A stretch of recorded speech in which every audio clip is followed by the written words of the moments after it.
আজকে আমি করছি নারকেল পমফ্রেট। তার জন্য আমি 4 পিস এখানে পমফ্রেট মাছ নিয়ে নিয়েছি।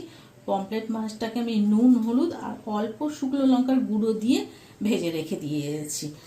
আর আমার মাছটা করতে লাগবে হচ্ছে নারকেলের গুঁড়োটা আমি একটু জলে ভিজিয়ে রেখেছি।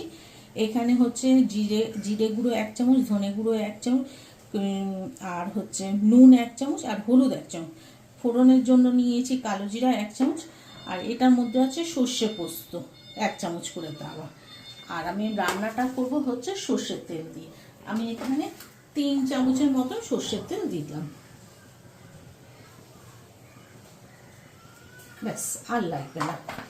খুবই অল্প জিনিস দিয়ে এবং খুব তাড়াতাড়ি হয়ে যায়। আমি কড়াইটা যেহেতু আগে বসিয়ে দিয়েছিলাম, এই জন্য তেলটা আমার গরম হয়ে গেছে। তেলটা গরম হয়ে গেছে পর আমি এখন এই যে 1 চামচের মতন কাঁচা লঙ্কা কালো জিরা রেখেছি, এটা আমি ফোড়ন দিয়ে দেবো। এটা আমি ফোড়ন দিয়ে দিলাম। ফোড়ন দেওয়ার পর এখানে যে মশলাটা আমি ভিজিয়ে রেখে দিয়েছিলাম, হলুদ গুঁড়ো, জিরে গুঁড়ো, ধনে গুঁড়ো আর অল্প শুকনো লঙ্কার গুঁড়ো, এটাকে আমি এখন এটার মধ্যে দিয়ে দেবো। একটু নাড়িয়ে নিলাম, এইভাবে ভেজানো ছিল তো এই জন্য একটু নাড়িয়ে নিলাম।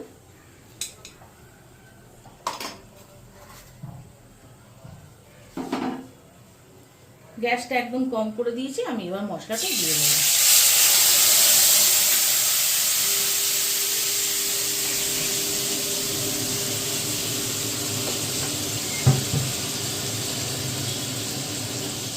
মশলাটা দিয়ে এবার আমি একটু হালকা করে তেলের সঙ্গে মশলাটা ভেজে নেব।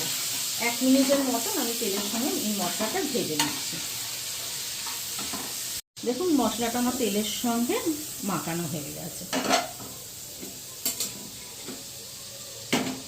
এবার যে নারকেলটা ভিজিয়ে রেখে দিয়েছিলাম, নারকেল গুঁড়োর জলটা ভিজিয়ে রেখে দিয়েছিলাম, এটা এবার আমি দিয়ে দেবো। আর তার সঙ্গে দিয়ে দেবো এখানে যেটা সর্ষে পোস্ত, 1 চামচ সর্ষে আর 1 চামচ পোস্ত যে ভিজিয়ে রেখে দিয়েছিলাম, এটাও দিয়ে দেবো। খুবই সহজে তাড়াতাড়ি হয়েছে এবং খেতেও খুব টেস্টি হয় ঝোলটা। ব্যাস, আর আমার কোনো উপকরণ লাগবে না। এবার একটু হালকা করে মিশিয়ে দিয়ে আমি গ্যাসটাকে বাড়িয়ে দিচ্ছি 3-4 মিনিটের জন্য। হ্যাঁ, এবার দেখুন আমার ঝোলটা পুরোপুরি ফুটে গেছে, একদম ঝোলটা ফুটে গেছে। এবার আমি গ্যাসটা একটু হালকা কমিয়ে দিয়ে মাছগুলো যে ভেজে রেখে দিয়েছি, এই মাছগুলো একটা একটা করে ঝোলের মধ্যে আমি দিয়ে দেবো।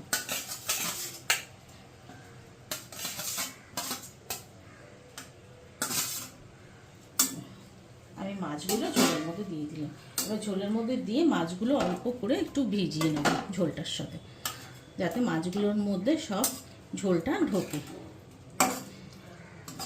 এবার আমি 3-4 মিনিটের জন্য গ্যাসটা বাড়িয়ে দিয়ে একটু মাছগুলো ঝোলের সঙ্গে ফুটিয়ে নেব।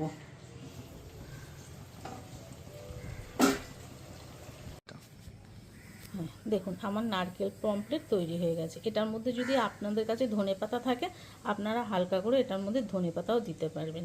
দেখুন খেয়ে খুব সুন্দর লাগবে গরম ভাতের সঙ্গে। একবার রান্না করে দেখবেন। ঠিক আছে।